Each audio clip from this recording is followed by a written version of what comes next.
मनोज जरांगेंनी आंदोलनाला बसायचं आणि एक GR पारित करून घ्यायचे.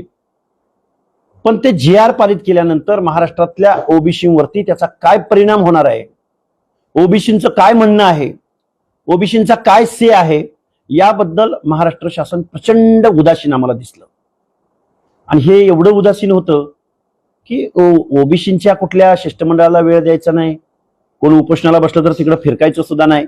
पण जरांगे नावाच्या माणसाला अडेल तट्टू भूमिका घेणाऱ्या, ज्याला लोकशाही मान्य नाही, इतरांचे हक्काधिकार मान्य नाहीत, ज्यांना ओबीसीचं आरक्षण संपवायचं आहे, त्या माणसाच्या समोर जाऊन स्वतःचं माकड करून घेतलं विखे पाटलांनी. प्रसाद लाडला तर काही थोडी जनाची मनाची काहीच नाही, कारण तो सरकारचा कमिशन एजंट आहे.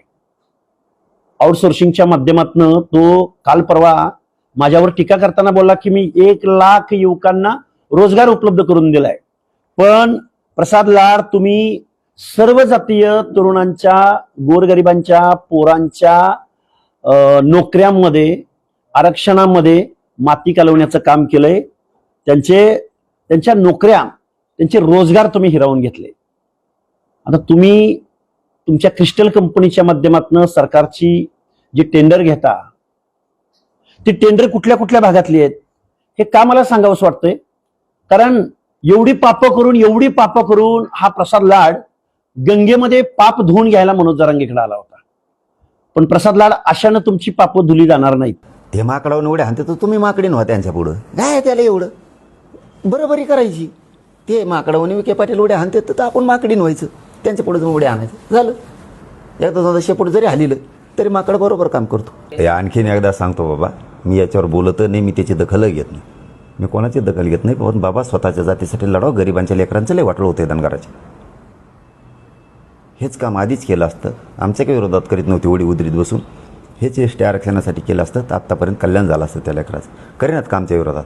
मी 1.5 वर्षापूर्वीच एक गोष्ट सांगितली होती, तुमच्याकडे सगळा रेकॉर्ड आहे त्याचा, की कोणाचं ऐकून आपण शिवबोऊया, विनाकारण नाराजा पसरून देऊ नका. त्याचं ऐकलं, नाराजी पसरले ओडी गुजरी आणि अंतरवाली किंवा मराठा समाजात.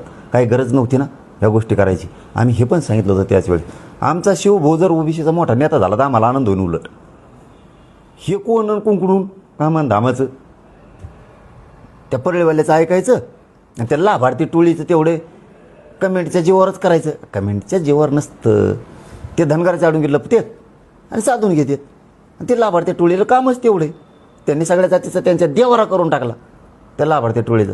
नाही तर इतके माया दाखवत होते मराठा समाज, इतके प्रेम करायचा, इतके माया करायचा ह्या समाजावरती, त्यांच्या वंजारी समाजावरती, आणि ते पण मराठा समाजावरती. यांच्यामुळे झाली दुरी तयार.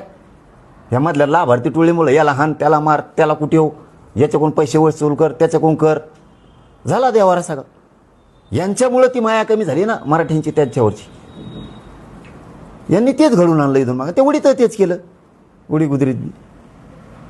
पण ते शाने झाले तर अशी माहिती कळती बरं का, मला माहीत नाही. म्हणजे आता उडीगुजरीपासूनचे मराठवाड्यातले सगळेच असं माहिती मी ऐकलं नाही. पण तरी मी याच्या स्टेटमेंटला कोणत्याही दखल घेत नाही आणि कधी घेतली नाही, घेणार नाही, मी मोजित नाही.